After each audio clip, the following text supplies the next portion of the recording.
ఓం నమ శివాయ. కార్తీక పురాణము 26వ అధ్యాయము ప్రారంభం. ముక్కోపి అయిన దూర్వాస మహామునిని చక్రాయుధం తరుముతూ వస్తున్నందున అతను పాతాళలోకము, సత్యలోకము, భూలోకము, భువర్లోకము ఇవన్నీ లోకాలు కూడా తిరిగి తనని రక్షించేవారు లేకపోవడంతో చివరికి వైకుంఠం నందున్న ఆ మహావిష్ణువు దగ్గరికి వెళ్ళి, ఓ వాసుదేవ, జగన్నాథ, శరణాగత రక్షక అని బిరుదాంకితుడు కదా, నన్ను రక్షింపు స్వామి. నీ భక్తుడైన అంబరీషునికి నేను కీడు చేశాను. నేను బ్రాహ్మణుడిగా పుట్టి కూడా మహాకోపంతో మహాపరాధం చేశాను. నీవు బ్రాహ్మణ ప్రియుడివి కదా. బ్రాహ్మణుడైన భృగు మహర్షి నీ ఉదరంపై తన్నినా కూడా సహించావు. ఆ కాలి గుర్తు ఇప్పటికీ నీ వక్షస్థలమందున్నది. ప్రశాంత మనస్కుడివై అతనిని రక్షించినట్లే కోపంతో నీ భక్తుడికి శాపమిచ్చిన నన్ను కూడా రక్షింపుము శ్రీహరి. నీ చక్రాయుధము నన్ను చంపడానికి తరుముకుంటూ వస్తున్నది.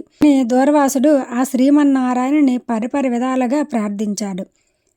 ఆ విధంగా దూర్వాసుడు అహంకారం వదిలి తనను ప్రార్థించడం వలన ఆ శ్రీహరి చిన్న చిరునవ్వు నవ్వి, ఓ దూర్వాస, నీ మాటలు యథార్థాలే. నీ వంటి తపోధనులు నాకు చాలా ఇష్టము.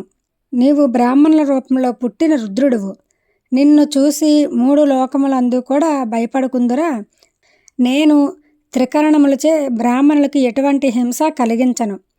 ప్రతి యుగంలోన గోవు, దేవ, బ్రాహ్మణ, సాధుజనులకు సంభవించే ఆపదలను పోగొట్టడానికి ఆయా పరిస్థితులకు తగినట్లు రూపాలు ధరించి దుష్ట శిక్షణ, శిష్టరక్షణ గావిస్తాను. నీవు అనవసరంగా అంబరీషుడిని శపించావు. నేను శత్రువుకైనను మనోవాక్కాయమందు కూడా కీడు తలపెట్టను. ఈ ప్రపంచమందు గల ప్రాణికోటి అంతా కూడా నా సమూహమే, నా రూపమనే చూస్తారు. అంబరీషుడు ధర్మయుక్తంగా ప్రజల పాలన చేస్తుండేవాడు. కానీ అటువంటి నా భక్తుడికి నీవు అనేక విధాలుగా దూషించి నీ ఎడమ కాలుతో అతనిని తన్నావు. అతని ఇంటికి నీవు అతిథివై వచ్చావు. నేను వేలకు రాని ఎడ్ల 12 గడియలు దాటకుండా భుజింపమని అంబరీషునికి చెప్పవలసింది. అతడు వ్రతభంగానికి భయపడి నీ రాక కోసం ఎదురు చూసి అప్పుడు మాత్రమే మంచినీరు జలపారణం చేశాడు. అంతకంటే అతడు అపరాధం ఏమీ చేయలేదు. భోజనం చెయ్యకూడని నిషిద్ధ రోజుల్లో కూడా జలపారణం చేసి దాహం తీర్చుకోవచ్చు. ఇది శాంతి, పవిత్రతను చేకూరుస్తుందే కదా. జలం తాగినంత మాత్రాన నీవు నా భక్తుడిని దూషించి శపించావు. అతడు వ్రతభంగానికి భయపడి ఆ జలం తాగాడు, అంతేకాని నిన్ను అవమానించడానికి కాదు. నీవు మండిపడుతున్నా బ్రతిమాలుతున్నాడు. నిన్ను శాంతింపచేయడానికి ఎంత బ్రతిమాలినా నీవు శాంతింపలేదు. నీవు శాపమిస్తున్న సమయంలో అతను నన్ను శరణు వేడుకున్నాడు. నేనప్పుడు ఆ రాజు హృదయంలో ప్రవేశించాను. నీ శాపాలన్నింటినీ 10 జన్మల్లో నేనే అనుభవిస్తాను అని ఆ శ్రీహరి పలికాడు. నీ వలన భయంతో నన్ను శరణ వేడుకున్నాడు, అంతేకాని నీ శాపం సంగతి కూడా అతనికి వినబడలేదు. అంబరీషుడు నా భక్తి కోటిలో అతి శ్రేష్ఠుడు, నాకు చాలా ప్రియమైనవాడు, దయాశాలి, ధర్మతత్పరుడు. అటువంటి వాడిని నువ్వు అకారణంగా దూషించావు. అతనిని నిష్కారణంగా శపించావు. ఓ దూర్వాసముని, విచారింపకు. ఆ శాపము లోకోపకారమై నేనే అనుభవిస్తాను. అది ఎట్లానో చెప్తాను అని ఆ శ్రీ మహావిష్ణువు చెప్తున్నాడు. నీవు ఇచ్చిన శాపంలో మొదటి జన్మ మత్స్య జన్మ. నేను ఈ కల్పమున మనువును రక్షించడానికి ఎత్తుతాను.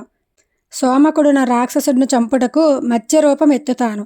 మరికొంతకాలానికి దేవదానవులు క్షీరసాగర మదనం చేసినప్పుడు మదించుటకు మందర పర్వతాన్ని కవ్వముగా చేద్దురు. ఆ పర్వతము నీటిలో మునిగిపోకుండా కూర్మరూపము ఎత్తి నా వీపుపై మోస్తాను. వరాహ జన్మమెత్తి హిరణ్యాక్షుడిని వధిస్తాను. నరసింహ జన్మమెత్తి హిరణ్యకశిపుడిని చంపి ప్రహ్లాదుని రక్షిస్తాను. బలిచక్రవర్తి వలన స్వర్గము నుండి బయటికెళ్ళిన ఇంద్రుడికి తిరిగి స్వర్గప్రాప్తి కలిగిస్తాను. దానికోసం వామన రూపమెత్తి బలిచక్రవర్తిని పాతాళ లోకానికి తొక్కివేస్తాను. భూభారమును తగ్గించడానికి, క్షత్రువులను చంపడానికై బ్రాహ్మణుడి జన్మనెత్తి భూభారాన్ని తగ్గిస్తాను. లోకకంటకుడైన రావణుని చంపడానికి, లోకోపకారం చేయడానికి రఘువంశమున రాముడే జన్మిస్తాను. తరువాత యదువంశమున శ్రీకృష్ణుడుగాను, కలియుగమున బుద్ధుడుగాను, కలియుగాంతమున విష్ణుచిత్తుడు అని విప్రుడి ఇంట కల్కి అను పేరుతో జన్మించి అశ్వరూఢుడై పరిభ్రమించుచున్న బ్రహ్మద్వేషులందరినీ మట్టుబెడతాను. నీవు అంబరీషుడికిచ్చిన 10 రకాల శాపముల్లో నేను 10 జన్మలు ఎత్తి ఈ విధంగా పూర్తి చేస్తాను. ఇట్లు నా దశావతారాలు సదా స్మరించి వారికి సమస్త పాపాలను హరింపజేసి వైకుంఠ ప్రాప్తి కూడా కలిగిస్తాను. ఇది ముమ్మాటికి తథ్యము అని ఆ శ్రీ మహావిష్ణువే దూర్వాస మహామునికి చెప్పారు. ఇది కార్తీక పురాణము 26వ అధ్యాయము సమాప్తం. జై శ్రీమన్నారాయణ.